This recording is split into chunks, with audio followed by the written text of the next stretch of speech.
I'm going to start this video off by saying if you hear what sounds like a motor running in the background, my cat's sitting on my lap right now and she's constantly purring, so you may hear that in the background. Speaking of in the background, you may notice behind me is a little bit different. I've spent the last month or so moving into and repainting most of a new house, and it's still not even done. I don't have the lighting situation all set up yet. I just wanted to get kind of the basics of my recording setup so I could record a quick update video. You'll probably see over the next, I don't know, however long I keep making videos for, there'll be stuff that'll be added to the background to make the frame a little bit more engaging rather than just what for you all might look like a gray background. It's actually blue. Hopefully, like I said, when I get the lighting done, it'll actually show up as blue. What I wanted to do in this video was just share my thoughts on some movies and a TV show that I've been watching over the past month.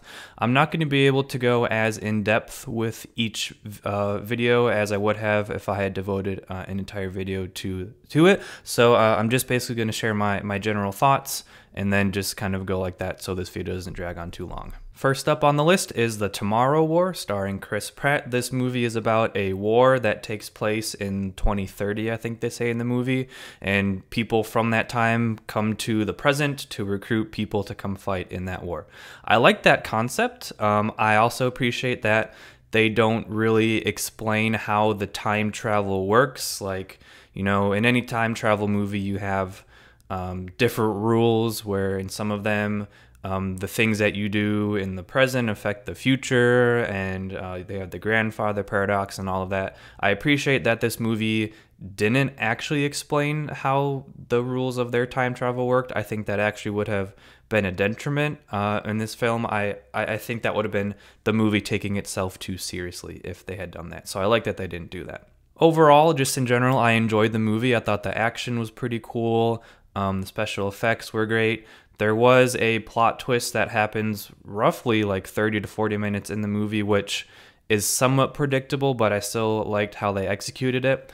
My main issue with this movie is that it reaches what seems to be the climax, but then there's still 40 minutes left of the movie for them to do stuff, and it got really close to losing me in that 40 minutes. I wasn't exactly sure like what the point was of what they were doing. I think I kind of re-grasped it by the end, but yeah, it went on for a little bit too long, so that was my only issue with it. But overall, I enjoyed it. If you have access to Amazon Prime Video, I would give this one a watch. Next up on the list is No Sudden Move. This is a HBO Max streaming movie, and this cast is pretty loaded. We got David Harbour's in there, Don Cheadle, Benicio del Toro, Ray Liotta, John Hamm, and I think I got everyone. This movie is executed very well. It's a very competently made movie. It's very well put together, very well acted, like I said. This movie, though, was a weird choice for delivering the story. This was apparently based on a true story, which you find out at the end, and there's a couple of like paragraph texts at the end. And as I was reading those texts at the end, it surprised me to learn like what the movie had actually been about. The plot synopsis on IMDb, or if you just look on the internet or whatever, it's about these somewhat shady characters all trying to kind of gain control over one another regarding this piece of information that they found, and so they're all trying to like position themselves to end up at the top of the heap. And at the end, when you find out what the piece of information was, and that this actually was a thing, it struck me as a really odd type of story to tell for that thing. And I don't want to go too much into detail because that would be a little bit spoiler, but I just felt that having it be sort of like a crime story was a really odd way to tell that story that they were trying to tell.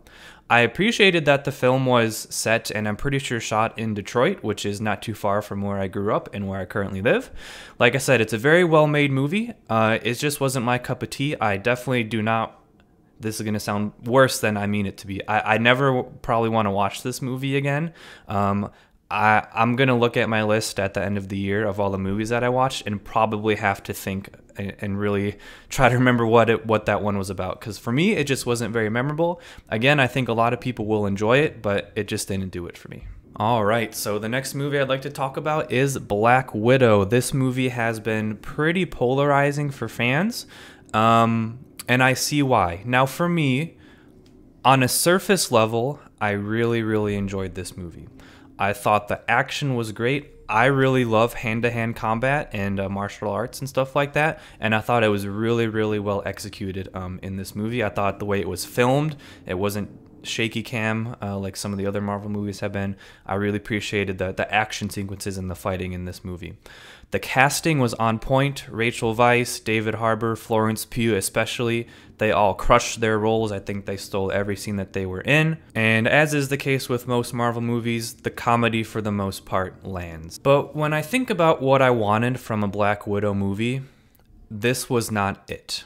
And what I'm about to say is not a spoiler because it's in, like I said earlier, you can go on IMDb and read the very brief plot synopsis, and it's there.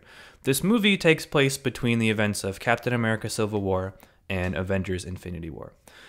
When Marvel announced that Black Widow was going to be a movie and it wasn't going to come out until, now, I think a lot of other people as well expected it to be a prequel where we saw what Natasha's life was like when she was in the Red Room, before she became an Avenger, before she became the character that we were introduced to in Iron Man 2.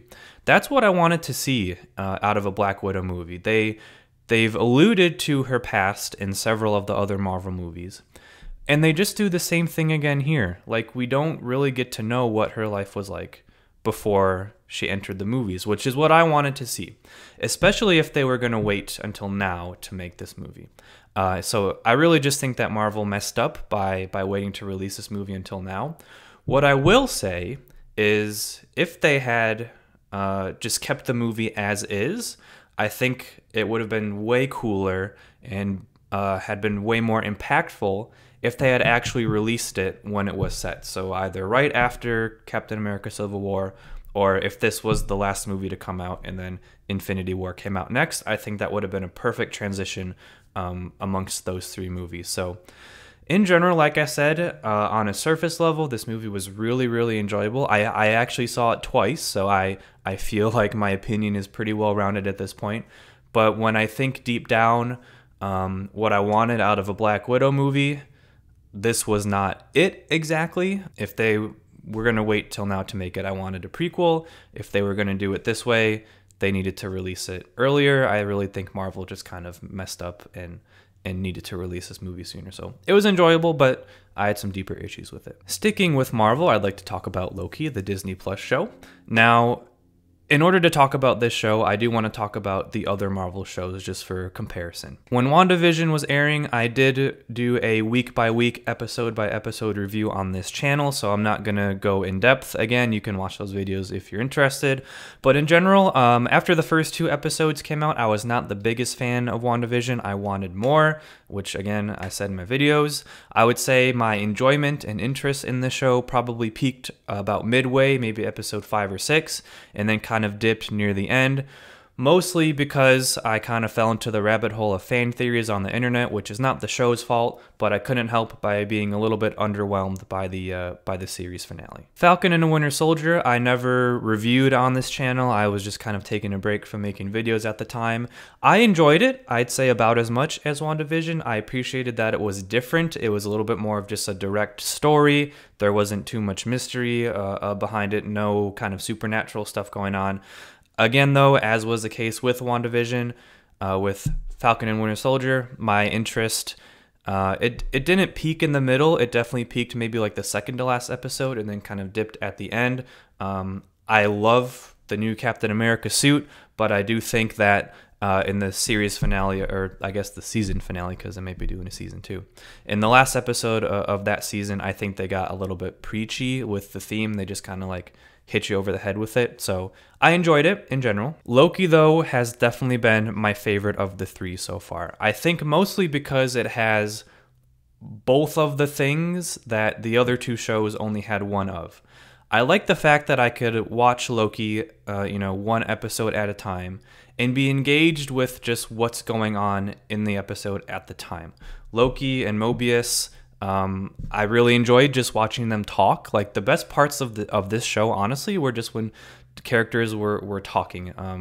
I didn't really think the action sequences, especially the hand-to-hand combat in Loki, was executed very well. I thought it was a little bit stiff at some points, which is disappointing when I just talked about how much I enjoyed it in Black Widow. So I didn't really enjoy that component, but when characters are just talking in this show, I thought was when it hit its strength. But then I also really enjoyed that there was this underlying mystery kind of interwoven in the plot where Loki is trying to figure out, what's the point of the TVA, who created it, etc. So it had the episode by episode enjoyment that I wanted, but also the intrigue underlying going throughout the whole thing. I appreciated that this season did not end with a typical, big blowout action sequence that Marvel is known for. I think the last episode had like one fight sequence. Most of it was just talking, which I really, really enjoyed.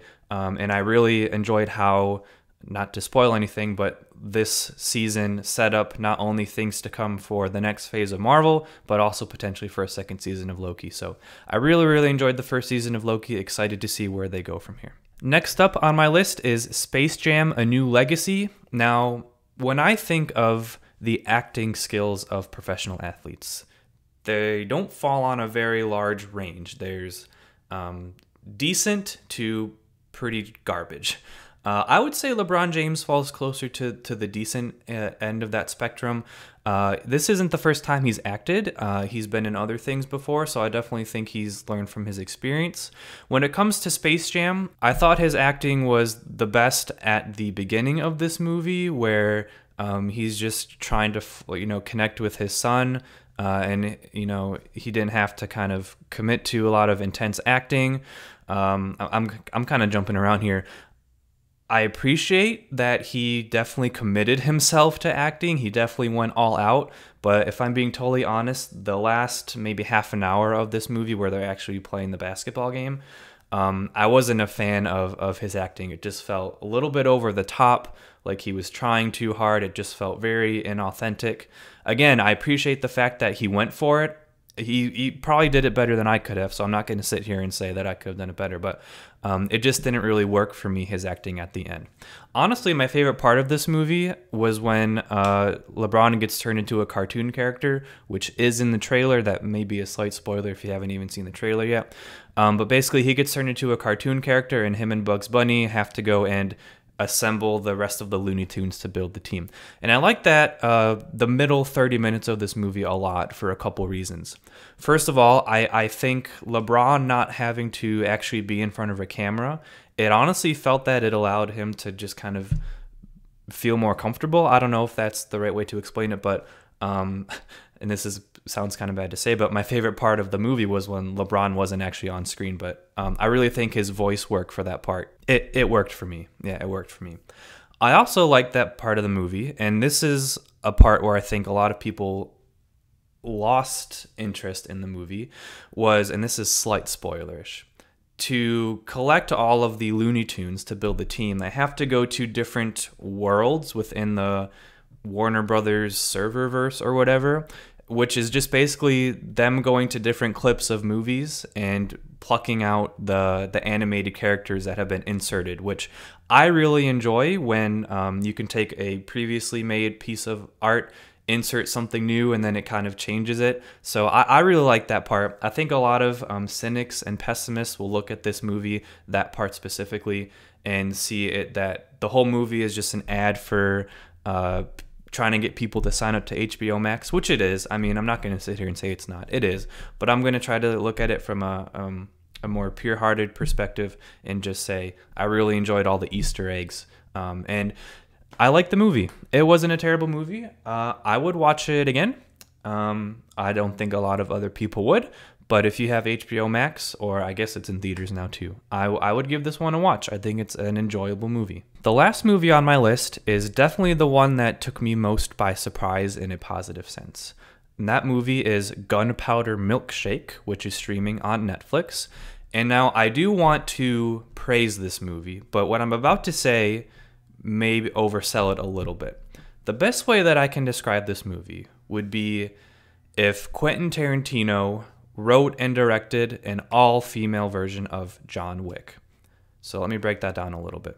First off, it is a female-led cast. I don't think I would have heard about this movie if I didn't follow Karen Gillan on Instagram. She's been promoting it on there for a while, so that's what kind of got me interested in it. But it's an all-female cast. Well, not all-female, but the main protagonists are female. The John Wick connection, Karen Gillan's character is... They never specify if she's like a hit woman or an assassin, but she works for this shady criminal organization that she makes a decision against, and now she has 2 other criminal organizations coming after her. It's very hand-to-hand combat based. There's not a whole lot of guns and weapons. Well, there are, but it's very John Wick vibe, you know. If you've seen John Wick, then you'll know what I'm talking about. In John Wick, you also have the Continental Hotel, which is just a hotel that happens to be where the assassins and hitmen can go. In this movie, you have a library, but it's not actually a library. There's other stuff that the hitmen and assassins do there.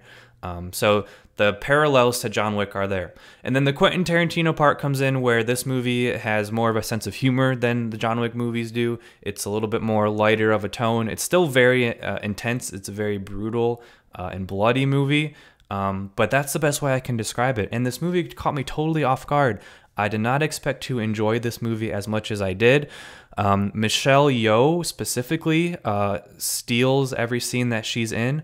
I've never really watched any movies that she's been in. She is in the upcoming Shang-Chi movie, which I'm now way more excited to see based on what I saw from her work here. But if you have Netflix, which I feel like most people do now, I would give Gunpowder Milkshake a watch. It's not anything that you have to take too seriously. It's the perfect combination of intense, serious emotions and action, but it's also a pretty lighthearted movie as well.